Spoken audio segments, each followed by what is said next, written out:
Thank you so much for allowing me to come today. I am so happy to be here.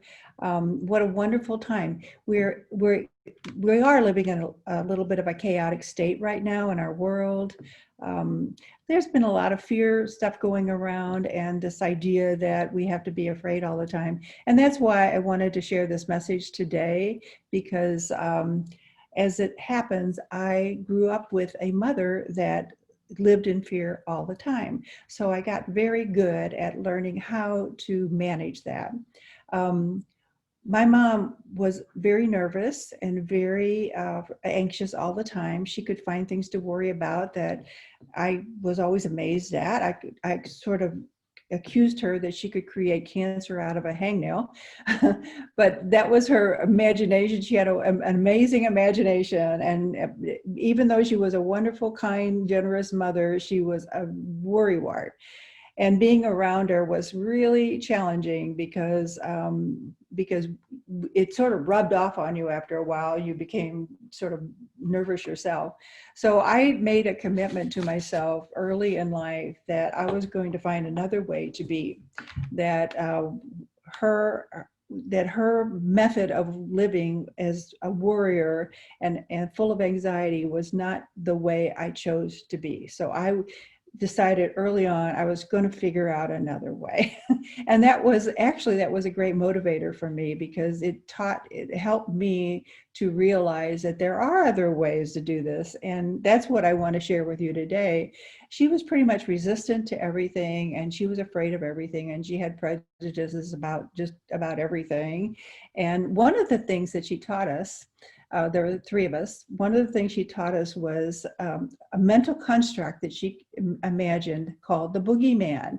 And I don't know if anyone else ever heard about the boogeyman or not, but we grew up with this idea that there was a boogeyman, that we had to be afraid of it, and that if we went outside after dark, the boogeyman was going to get us.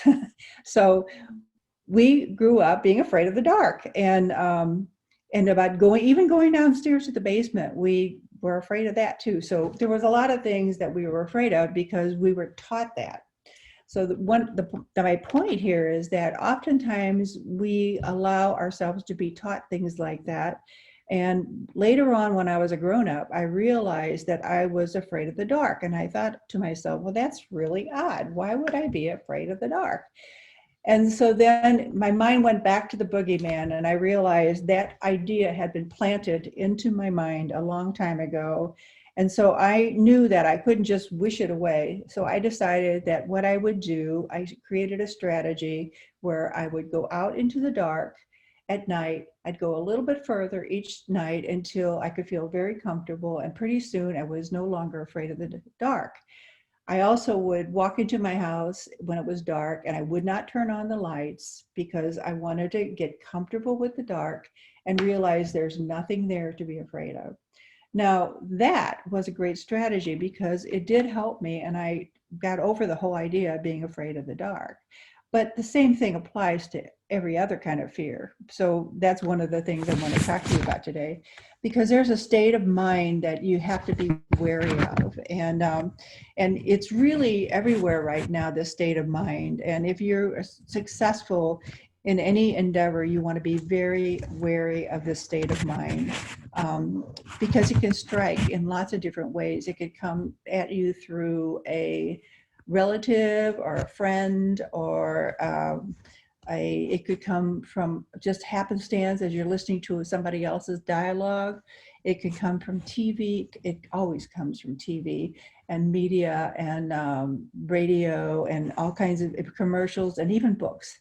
So, and that it can strike us, and it's like poison to us, because when we moving into the state of mind, we become drained. We lose our immunity, and that state of mind is fear and negativity. It's poison. So what we want to do is protect ourselves from that state of mind. And the way to do it is to become very aware. Just like I did with my mom, we had this little dance that we did. Whatever she said something negative, I would counter with something positive. And so we did this dance back and forth. And I probably drove her crazy. I'm pretty sure she drove me crazy, but we were always doing this dance of, she would say something, the roof is leaking, and I would say, but Mom, you know it's leaking now, you can get it fixed. So we had this crazy little dialogue going on, where I think it was really a power play, because we were always, one of us was going to win this thing, and it probably wasn't going to be me, because she had a lot more experience in her state of mind than I did. So one of the things we have to do is set our will and set an intention, and that means become very definite about our commitment to ourselves. And that commitment is that we will really, we would recognize the poison when it shows up, and we will let it go. And sometimes that means letting go of people, and sometimes that means letting go of situations. But it's so important that we stay positive and we stay in love, in a state of love and peace, because that is what's going to keep our immunity strong. That is what's going to create our success in life. That is what's going to bring abundance to us. That is the key. So here's a few little questions that they're like self-analysis questions that I'm going to hand you, and see if there's any of these that you respond to. For instance, do you complain often about feeling bad? If you do, then that's your fear speaking. Do you find fault with others at the slightest provocation? I think we've all kind of been trained to do some of that. Are you sarcastic in your conversations? Does life seem futile and the future hopeless to you? Hopefully not. That's why we're here, right? Do you like your occupation? If so, why? And if you like it, keep going and keep building on that. And if you don't, find something else. Are you envious of others? Do you feel sorry for yourself? Do you have a regular pity party? To which do you devote more time, thinking of success or thinking of failure? Do you learn something of value from every mistake? That's a big one. And that's my personal favorite. Do you tolerate negative or discouraging influences that you can actually avoid? And who has the most inspiring influence upon you? These are some questions that you can kind of roll around in your mind, because they're going to give you indications of where you put your mind, where you focus, because it's most important that we focus in our heart and bring in the love that we are, because we are made from the field of love. We are made in the image and likeness of God. We are God. We are the energy of love. And we have to actually contort ourselves in order to go into fear. How about that? So we don't want to do that. My mom really did create a mess out of herself because she was so afraid of everything. And I do understand, looking back, why she took that road in life, but it's avoidable. It's avoidable. So Jesus says something about do not fear. He said in Luke, for instance, when a man approached Jesus to heal his daughter, Jesus heard the pronouncement, "Your daughter is dead. Do not bother the teacher further." Jesus heard this, and his response was, this is important, "Fear is useless. What is needed is trust, and her life will be spared." So in just that one sentence, we get the key to life. Is useless. Trust is what's needed. So that gives us a path to follow. There's another quote that he said, "Do not live in fear, little flock. If it pleases your Father, it pleases your Father to give you the kingdom." So when we ask for guidance, when we ask for help, when we ask for the things that we require in life, and when we ask that we be lifted from our state of fear or anxiety, all this begins to happen. All the universe comes rushing to our aid. There's only two states of mind. One is fear and one is love. And we're constantly choosing between these two. So for instance, fear is anger, resentment, worry, anxiety, hate, rejection, unforgiveness. In fact, it's everything that restricts. So if we're feeling restriction in our body, we know that we're in some way we're in fear. So that the body will give you an indication of that. The opposite of that is love. And so love is acceptance, nurturing, compassion, kindness, gratitude, joy, generosity, helpfulness, forgiveness. And that is expansion. So when we feel those energies, we're expanding. And that's what we want. We want to expand because when we expand, we are living in the field of pure potentiality. We're living in possibility. So if you feel stuck in any way, what you want to do is spend some time and move into the field of possibilities. One of the things I like to do is think about all the myriad ways that we can accomplish any one thing. For instance, we can start looking for possibilities. If you're going from St. Louis to Texas, you can take a car, you can take a train, you can get in an airplane, you can take a hot air balloon, you can bicycle, you can walk. I mean, there's lots of different ways that we can get from here to there. And so in life, there's lots of different ways that we can get from here to there in any particular situation. So we start looking for possibilities. And that means we fear not, we don't spend our time worrying and fearing, we open to possibilities and love and expansion.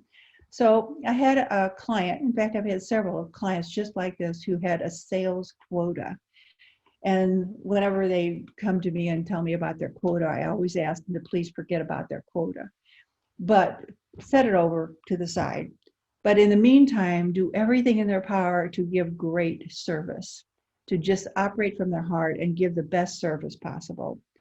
So this particular situation was with a gal named Carrie, and she did exactly that. And she woke up one day and realized that her intuition was telling her to go travel about 100 miles to a small town in Missouri and visit a customer that she hadn't seen for a long time. So she did. She decided that was going to be her plan for the day. She traveled to this little town, walked into the business where her customer was, and she hadn't seen for quite a long time. And he was right in the middle of a strategy meeting. He was talking to his executive team, and they were trying to figure out strategies to increase their business. So as it happened, Carrie had some new products that she had not introduced before, and she sat down in their strategy meeting and they strategized a new way to do business with these new products. So as it happened, then Carrie more than met her quota. She was way beyond her quota. Now that's the story that happens often. It happens many times. But if she had sat around worrying about her quota, she would not have received that intuitive little flash that she had that said, hey, go to that customer you haven't seen for a while. That's the kind of thing that happens all the time. I have a friend named Anne, and she was a very high up IT specialist. She was a senior something or other with internet in technology. Anyway, I'm so blocked with it. Anyway, it was just sucking the life out of her. It was just, even though she was so good at it, she was dying inside. So she decided she was going to quit, and she did. So her plan was she was going to write books during the day and deliver pizzas at night. And that's exactly what she did. She wrote 2 novels, she got them published, and she delivered pizzas at night and supported herself. As it turned out, she became an artist. She did all kinds of creative pursuits and won prizes and so forth, and just really enjoyed life tremendously. I really don't know if she would be alive today if she had stayed in that job that was just sucking the life out of her. And I think that happens pretty often where people do things that just aren't healthy for them, because even though they're making a lot of money, they're not healthy because they're not happy. And we are built to be happy. Happiness is love. And when we choose something beyond that, when we choose something less than love, then we're compromising ourselves. We're taking in the poison. We're doing exactly what Jesus said not to do. Don't worry, don't be afraid, but trust. So we have a voice within us, and it's always guiding us. Every day it's guiding us. And we have to learn how to pay attention to it. So there was another man that came to me, and he was trying to figure out what he was going to do in his life. And I asked him, I said, what have you ever done in your life where it was just so much fun? And he said, when I was a little boy, I was a cowboy. And I said, so describe it to me. And he said, a cowboy rides the range, and he's in the open range, and he's in charge. And so what happened was, he took that metaphor and he became a lawn care specialist. So instead of riding a horse, he was riding a lawnmower. And he was having a great time, and he created his own business, and it was very successful. Why? Because he loved being outside. He was a lawnmower cowboy. So those are the kinds of things that happen when we're really listening to our heart, when we're listening to the intuition that comes through us as it comes from God through us. We are always being guided. Trust and don't be afraid. And that's what we need to be doing right now in the world. If we trusted more and dropped the whole idea of fear and worry, we'd all be so much better off. There's one more story, and it was from Dr. Martin Luther, no, I'm sorry, wrong doctor, Dr. Norman Vincent Peale. And he talks about it in one of his books. He wrote The Power of Positive Thinking many years ago. And he was working with a young man who was a failure, so to speak, in the insurance business. His dad was a very successful insurance agent, and he set his son up in the insurance business, and his son just wasn't built for that. And he failed at the insurance business. I always think there's a success in every failure. So anyway, Dr. Peale was talking to him, and as he was talking, he noticed he was feeling the wood of the table right next to him. And he said to him, well, I noticed that you're really enjoying the wood table there. What is it about that wood that you like? And he said, well, I love the texture of wood. I love the grain of it. I love working with it. I love making furniture. I design furniture and make furniture, and I just love wood. He said, wow, why aren't you doing that as your business? And that's exactly what the young man did. He decided to design and manufacture furniture, and he loved it. And you know what? He was very, very successful as a result. So what I'm suggesting here is to go from fear to kindness to yourself, is to really listen to that voice inside, that there is a voice guiding you right now. The way you connect with it is you have to raise your energy. You have to move into love. You have to move into forgiveness and gratitude and joy and appreciation. And that's how you connect. And that voice will guide you. It will guide you, and it will help you when you realize you're in an environment that you need to not be in any longer, because now it's starting to harm you. So we move ourselves, and we also move into those places that are really supportive. It might be a class that you're taking, or it might be a book that you're to read, or it might be someone you're to call today and check in on. There's so many different things that this intuitive voice is guiding you toward. It's your source. It's how God speaks to you and through you. So today what I'm telling you is that there's several things here. One is to become immune to fear, to the poison of fear and negativity. Become immune. Pay attention. Pay attention to your thoughts, and pay attention to the people around you and the situations you're in, and make adjustments as needed. And then look at the possibilities and try something new. I mean, we all get stuck once in a while. We need to do something different. Try something new. Eat at a different restaurant, go walk in a different park, read a different kind of book, wear a new color that you've never worn before, take a different route to work. Try something new and open up that field within you. The field of possibilities will open up when you open up your mind to new things. And then listen to that voice. The more you meditate, the better you get at listening to that inner voice. It's always there. We have to pay attention. What feels expansive? What feels retractive? What feels expansive is the voice, and it will always guide you. We turn to love because love is our center. And as we live from that center, we're always guided. So I wanted to mention that a lot of what I mentioned today, I pulled from my book, The Journey from Anxiety to Peace. And it is an international bestseller. I wonder why. Practical steps to handle fear, embrace struggle, and eliminate worry to become happy and free.